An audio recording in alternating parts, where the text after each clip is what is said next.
दुनिया की किसी भी शक्ति से लड़ना पड़ेगा आपके अधिकारों के लिए, तो लड़ाई लड़ी जाएगी, मेरी बात को आप याद रखना। अगर यमराज से भी, प्यारे साथियों, आज का ये महत्वपूर्ण लाइव शुरू करने से पहले 4 लाइनें मैं पढ़ूंगा। हालांकि मैं बहुत कविताएं लिखता नहीं हूं, पढ़ता तो हूं, लेकिन किसी की लिखी हुई मैं पढ़ रहा हूं, अच्छी लगी। हर अंधेरे के बाद सवेरा आता है, जो मेहनत करे वो मुकाम पाता है। रुकने से कुछ नहीं बदलता, जो चलता है वही अपनी मंजिल तक पहुंचता है। जो चलता है वही सफल होता है, जो चलता है वही कामयाब होता है। ये 4 लाइनें आपको मुझे मार्गदर्शित करने के लिए, हमारे मनोबल को बढ़ाने के लिए, हमें अंधेरों में रोशनी की किरण दिखाने के लिए बहुत है। इसलिए ये 4 लाइनें मैंने आपके सामने पढ़ी कि कहां से कहां तक का सफर, और अभी कितना सफर बाकी है नहीं जानते हम लोग, लेकिन सफर बाकी है। ये कितना बाकी है ये नहीं पता, लेकिन सफर बाकी है, इस बात को तो जानते हैं।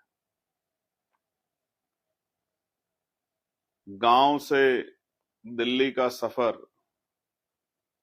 हर एक साथी का संघर्ष, कितनी यातनाएं, कितनी परेशानियां, कितने जुल्म की इंतहा तक, जुल्म की इंतहा तक कि टूट जाए, कमजोर पड़ जाए, झुक जाए, रुक जाए, बिक जाए। जितने प्रयास किए जा सकते थे वो सब विफल।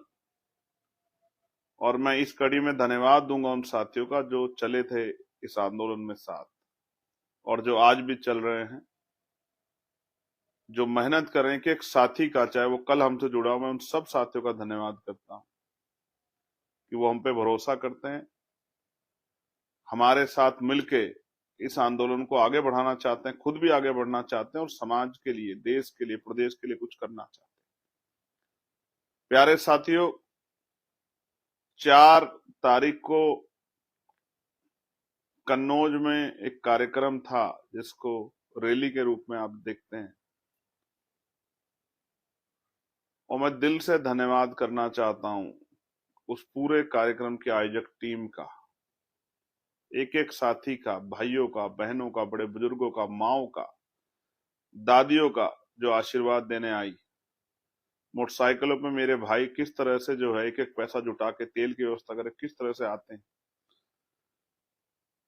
आज कुछ लोग आए थे शिकायत करने कि आगरा की रैली में हमारे यहाँ बसें नहीं पहुंच पाई। बड़े बुजुर्ग नाराज हुए, गुस्सा किया हम पे कि आपकी बसें क्यों नहीं आई, हम जाना चाहते थे। मैं खेद प्रकट करता हूँ, क्षमा चाहता हूँ, माफ कीजिएगा कि आपके यहाँ बसों की कमी के कारण आपके यहाँ आप लोग जो आना चाहते थे वो उस तरह की व्यवस्था नहीं हो पाई, क्योंकि आप जानते हैं एक एक पैसा कार्यकर्ता जुटा के कोशिश तो करता है। मैं क्षमा प्रार्थी हूं कि अव्यवस्था का सामना आपको करना पड़ा। कमजोरों का आंदोलन है, कमजोरों को मजबूत बनाने के लिए आंदोलन है। शिक्षा, चिकित्सा, रोजगार, स्वाभिमान, सम्मान, कानून व्यवस्था, आपके जीवन को सगुम बनाने का जो है, सुगम बनाने का आंदोलन है। महापुरुषों के अधूरे कारवा को पूरा करने का आंदोलन है, महापुरुषों के अधूरे सपने को पूरा करने का आंदोलन है। कुछ कठिनाइयां तो आएंगी। जिस आजादी की इच्छा आप मन में रखते हैं वो इतनी आसानी से नहीं मिलेगी, उसके लिए कुछ तो कष्ट उठाने पड़ेंगे, बलिदान देने पड़ेंगे, कुछ संघर्ष तो करना पड़ेगा। तो प्यारे साथियों, कन्नौज में 2 दिन पहले स्थान बदला गया। शासन, प्रशासन और वहां के लोकल सरकारी नेताओं ने एडी चोटी का जोर लगाया कि कार्यक्रम विफल हो जाए। मैं दिल से धन्यवाद करता हूं कि आपने मुंह तोड़ जवाब दिया, अपनी मेहनत से, अपने संघर्ष से, अपनी ताकत बढ़ा के और काम आगे बढ़ा के, जिस तरह से कार्यक्रम को सफल बनाया। मैं दिल से आपका आभारी, एक एक पार्टी कार्यकर्ता आपका आभारी है, और आप पार्टी के जो हमारे आपके जो हमारी पार्टी के नेता कार्यकर्ता, आपकी मेहनत को भी मैं सलूट करता हूँ। भीम आर्मी, आजाद समाज पार्टी और जो हमारे सहयोगी संगठन है आंदोलन के अनुसांगठिक, उनका भी मैं धन्यवाद करता हूँ। मिशन 78 के साथियों का, लीगल सेल के साथियों, किसान भाईचारे के साथियों का, जो भाईचारा का समिति है उनके साथियों का, सबका मैं धन्यवाद करता हूँ। सम्मानित साथियों, कन्नौज की बधाई, लेकिन ऐसा नहीं कि सिर्फ बधाई से काम चल जाएगा। कन्नौज की बधाई है और खलीलाबाद के लिए चैलेंज है आपके सामने कि आगरा के प्यार को बढ़ा दिया 10 दिन बाद कन्नौज ने, और कन्नौज के प्यार को टक्कर देने का नंबर है खलीलाबाद, बस्ती संत कबीर नगर, गोरखपुर, आजमगढ़ के साथियों का। और मैं कैसे आपके इस प्यार का धन्यवाद करूं कि मैं तो सिर्फ अपील करता हूं और आप लोग जो है काम छोड़ के निकल पड़ते हो। इस प्यार का शब्दों में मेरे पास जो है मैं उसको बयां नहीं कर सकता। आभारी हूं, समझने लगा हूं कि आप आंदोलन की आवश्यकता को समझने लगे हैं। आप समझने लगे कि जब हम सड़क पर जाएंगे, कार्यक्रम में जाएंगे, तो हमारी संख्या ही हमारी शक्ति है। आप इस बात को समझने लगे और मुझे उम्मीद है कि खलीलाबाद कन्नौज के का मुकाबला करेगा, पीछे नहीं रहेगा, हेल्दी कंपटीशन करेगा कन्नौज से। आज जो मेरी बात सुन रहे हैं, जहां तक मेरी बात पहुंचेगी उस क्षेत्र में, मैं उन सब से अपील करूंगा कि हमने अपना काम किया है और अपना काम करेंगे जब तक लहू का आखिरी कतरा रहेगा। संघर्ष महापुरुषों के विचारधारा को, मिशन को, लोगों को जागरूक करने का जारी रहेगा। लेकिन आपको भी अपने रोल को अदा करना है, आपको भी अपने काम को करना है, आपको भी अपनी शक्ति का प्रदर्शन करना है, आपको भी आके मनोबल बढ़ाना है, आपको भी जालिम हुकूमत को सरों से जवाब देना है कि आप उनका मुकाबला करने के लिए, उनको हरा कर घर बिठाने के लिए तैयार हैं। मैं अपील करता हूं कि खलीलाबाद में 8 तारीख को रविवार के दिन जो कार्यक्रम है वो कन्नौज से मुकाबला कर पाओगे नहीं कर पाओगे देख लेना आप लोग अपने आप। और मेरा विश्वास है कि जब मुकाबले की बात आती है तो फिर तो आप चैलेंज स्वीकार कर ही लेते हो, लेकिन ये हेल्दी चैलेंज है। आपसे 8 तारीख में मुलाकात होगी, मजबूत मुलाकात होगी। सड़कें कभी सूनी नहीं छोड़ी, पार्लियामेंट में जब से आपकी आवाज को उठाने में कभी कोताही नहीं बरती। मीडिया का मंच हो या कोई और मंच हो, जहां आपके हक अधिकार की बात आई, कभी कोई समझौता नहीं किया, कभी पीठ नहीं दिखाई। अब आपकी जिम्मेदारी कि आप खलीलाबाद के कार्यक्रम को कितना शानदार बनाते हो। प्यारे साथियों, एक महत्वपूर्ण जानकारी आपको ये देनी है कि एसआईआर का कार्य चल रहा था और अभी बहुत बड़े पैमाने पे आपत्ति या फॉर्म 7 के रूप में दर्ज हुई। कई जगह इस तरह के फॉर्म भी देखे गए हैं जहां एक एक आदमी ने एक एक दिन में 100 फॉर्म भर के भेज दिए हैं, आपत्तियां दर्ज करा दी है बहुत सारे नामों पे। और जब सर्च कराया गया, इंफॉर्मेशन इकट्ठा की गई, तो पता लगा कि जिस आदमी के साइन है उसने मना कर दिया कि भाई मैंने तो साइन ही नहीं किए, मेरे साइन ही मेरी पासबुक से मिला लो आप। इस तरह की चीजें, बड़ी चिंता जो है, जब लोकतंत्र पे चिंता आती है, लोकतंत्र पे हमला होता है, वो लोगों की वोटों को रोकने का प्रयास किया जाता है, ये एक बड़ी चिंता पैदा करती है कमजोर हक वंचित समाज में, जिनको महापुरुषों ने वोट के अधिकार को, जिनको हथियार बताया, जिनको जिनको जो तैयार हुए हैं हथियार का से शक्ति बनाने के लिए। तो मैं, और एक और चीज, जो 2027 में 18 साल होंगे उनके लिए भी फॉर्म भरे जा रहे हैं कि वो भी अपनी वोट बनाने के लिए फॉर्म भरें। मैं आपसे अपील करता हूं, एक भी वोटर ऐसा नहीं होना चाहिए जो बालिग हो जाएगा 2027 में उसकी वोट ना बने। ऐसी जो है जानकारी मुझ तक पहुंची है। मैं आपसे अपील करता हूं कि इस जिम्मेदारी को आप उठाएं और करके दिखाएं, करके। एक भी वोट है, वोट हमारी सबसे बड़ी शक्ति है। ये वोट बाबा साहब अम्बेडकर के 4-4 बच्चों की कुर्बानियों से हमें मिली, उनके जीवन संघर्ष से हमें मिली। ये वोट हम छीनने नहीं देंगे किसी को, कोई हो, चाहे सत्ता में कोई होता, विपक्ष में कोई होता, सत्ता में जिनकी जगह कोई और भी होता, कोई फर्क नहीं पड़ता है। वोट हमारा हथियार है, हमारा अधिकार है, हमारी शक्ति है, हमारी पूंजी है। महापुरुषों का आशीर्वाद है, इसको हम लोग छीनने नहीं दे सकते किसी को। इसलिए मैं आपसे कह रहा हूं कि हर परिवार का नौजवान वो अपने वोट को, अपने परिवार के वोट की रक्षा सुरक्षा करने की जिम्मेदारी स्वयं उठाए। किसी मसीहा की, किसी नेता की, किसी पदाधिकारी, किसी कार्यकर्ता का इंतजार मत करे। वो खुद से स्वयं से जिम्मेदारी उठाए कि एक भी वोट कटनी नहीं चाहिए, और जो वोट बनने वाली है उसको बनवाने का काम करें, अपनी जिम्मेदारी को खुद अदा करें। क्योंकि जितना हम लोग कर सकते थे उतना हम लोगों ने किया, लेकिन जो बाकी बचा है वो आपको करना है। इसके लिए भी मैं आपको आग्रह कर रहा हूं। और एक अभी यूजीसी का मामला है। यूजीसी पे कौन कहां खड़ा था ये आपने देखा।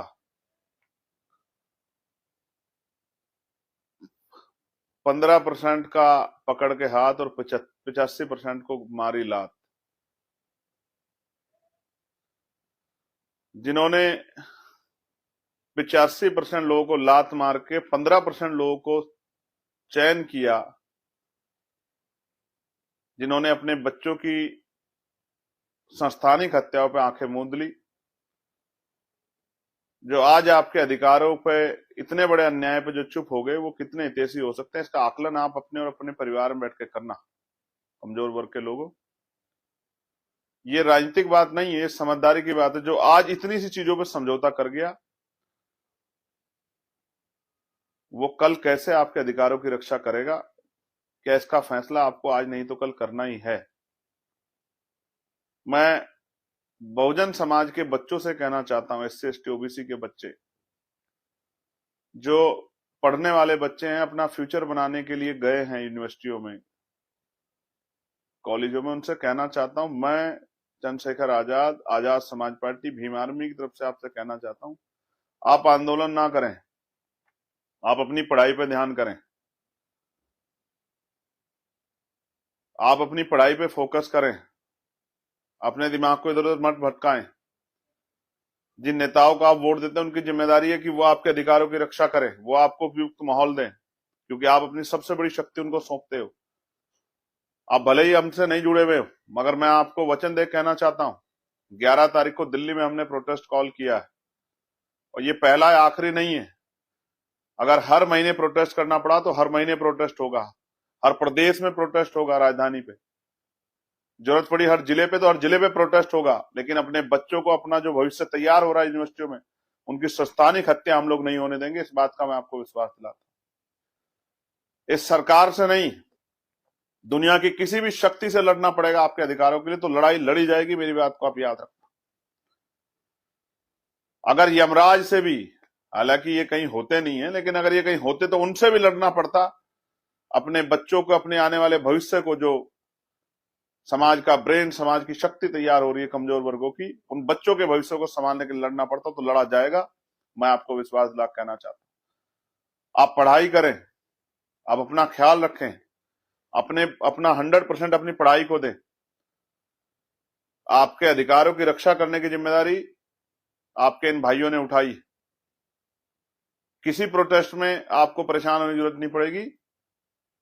जब तक हम लोग हैं, सड़कें सुनी नहीं रहेंगी, मैं आपको विश्वास दिलाता हूं। ये मेरा आपसे कमिटमेंट है, अपनी पार्टी और अपने संगठन के माध्यम से। हमने ये रास्ता आपके अधिकारों की सुरक्षा के लिए, और आपको जो है स्वाभिमान सम्मान का जीवन और अधिकारों के साथ दिलाने के लिए रास्ता चुना है। सत्ता की कुर्सियों पर बैठने के लिए नहीं चुना है।